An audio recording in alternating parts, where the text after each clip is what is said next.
Le Vendée Globe est entré dans son 55e jour de course. La nuit dernière, Jean-Pierre Dick lui est entré, ou plutôt est revenu dans l'océan Atlantique.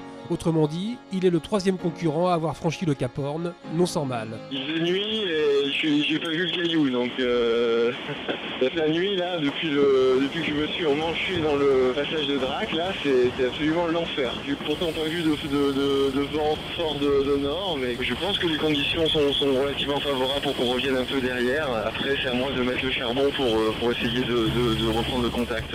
Ceux de devant sont prévenus, eux qui sont allés chercher le vent dans l'est des îles Malouines. Profitant d'un petit moment de calme, le leader François Gabard a fait d'une pierre deux coups.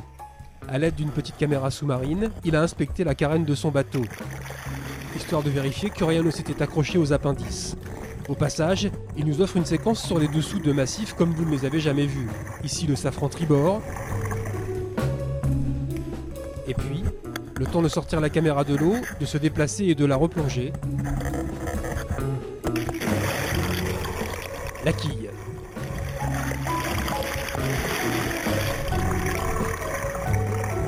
À l'autre extrémité de la flotte, l'Atlantique est encore loin pour Alessandro Di Benedetto.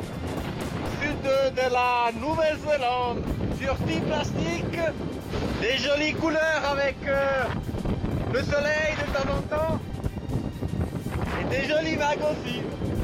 Je suis un peu sous-toilé, faute à des problèmes d'autopilote. Des ennuis partiellement résolus, qui visiblement n'ont pas affecté sa bonne humeur, et surtout, ne l'empêchent pas de partager son incommensurable bonheur d'être en mer. Magnifique albatros.